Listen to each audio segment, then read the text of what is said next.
Dari hasil uji statistik deskriptif pada tabel variabel harga saham yang dihitung dengan closing price memiliki rentang nilai dari 56,000 hingga 5925,00. Nilai rata-rata harga saham adalah 467,9020 dan defisiasi standarnya bernilai 871,8666. Variabel ukuran perusahaan yang dihitung dengan log natural memiliki rentang nilai dari 25,76645 hingga 30,70719. Nilai rata-rata ukuran perusahaan adalah 28,21770 dan defisiasi standarnya bernilai 1,22056. Variabel kinerja keuangan yang dihitung dengan return on asset atau ROA memiliki rentang nilai dari min 0,391844 hingga 3,1920007. Nilai rata-rata ROA adalah 0,046692 dan defisiasi standarnya bernilai 0,456716. Assalamualaikum warahmatullahi wabarakatuh. Perkenalkan, nama saya Monica Agustina. Di sini saya akan menjelaskan mengenai uji model. Nah, uji model ini untuk menentukan manakah model yang terbaik antara common effect, fixed effect, atau random effect. Nah, dalam pengujian ini kelompok 8 menggunakan 3 teknik estimasi, yaitu uji Chow, uji Osman, dan uji LM. Nah, di sini kita menggunakan taraf signifikannya 5% atau 0,05. Nah, kita lihat pada uji Chow itu diperoleh nilai prob cross section chi-square-nya 0,000, di mana nilai 0,00 ini lebih kecil daripada 0,05, sehingga metode fixed effect adalah metode yang terbaik dibandingkan metode common effect.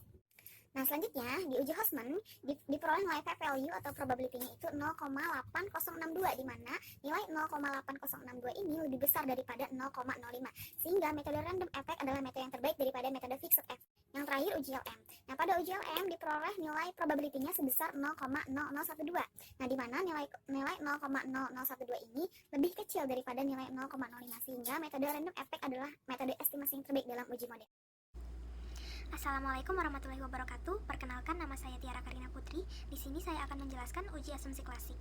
Yang pertama ada uji normalitas. Uji normalitas adalah uji yang digunakan oleh peneliti untuk mengukur apakah data yang telah diuji berdistribusi normal atau tidak. Dengan ketentuan, jika nilai probabilitas lebih dari 0,05, maka data terdistribusi secara normal.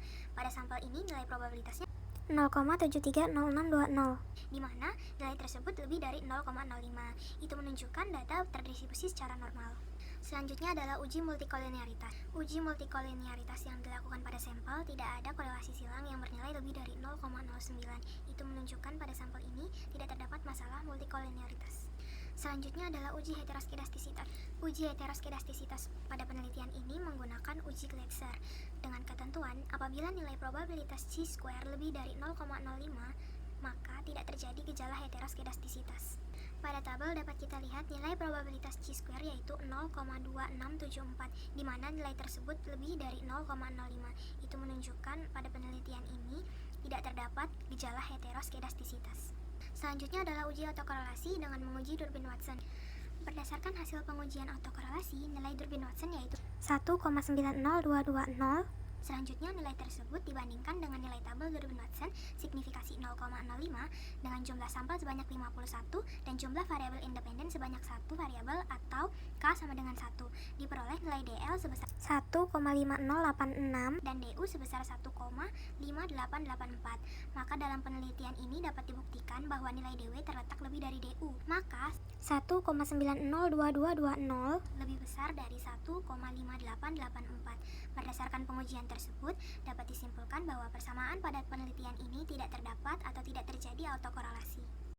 Persamaan regresi menunjukkan bahwa nilai konstanta min 6,364927. Hal ini dapat diartikan apabila variabel X atau konstan, maka besar nilai variabel terikat atau Y adalah menjadi min 6,364927.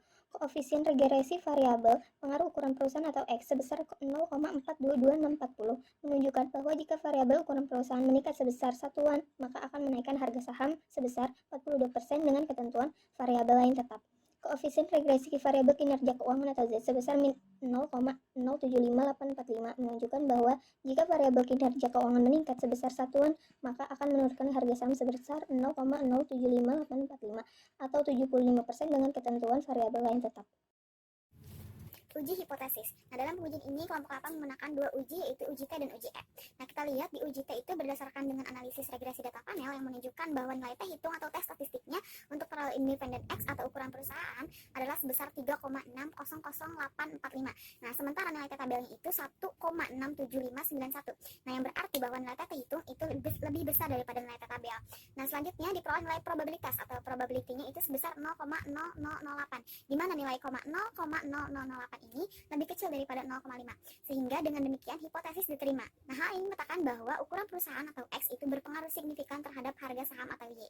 Selanjutnya, uji simultan atau F. Berdasarkan hasil pengujian statistik, nah diperoleh nilai F statistik sebesar 6,609241 dengan nilai prob F statistiknya itu sebesar 0,002915.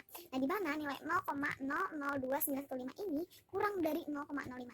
Maka dapat disimpulkan bahwa secara bersamaan variabel ukuran perusahaan dan kinerja keuangan berpengaruh terhadap harga saham. Berdasarkan hasil uji koefisien determinasi yang telah disajikan, nilai adjustment R-square diperoleh sebesar 0,183253. Hal ini menunjukkan bahwa variabel independen, yaitu ukuran perusahaan, dapat menjelaskan variabel dependen, yaitu harga saham, sebesar 0,183253 atau sebesar 18,3%, sedangkan sisanya 81,7% dijelaskan oleh variabel-variabel lain yang tidak diikutsertakan dalam penelitian ini. Berdasarkan uji MRA di atas, diperoleh nilai probability M sebesar 0,3402, di mana 0,3402 lebih besar dari 0,05, sehingga kinerja keuangan tidak dapat memoderasi hubungan antara ukuran perusahaan terhadap harga saham.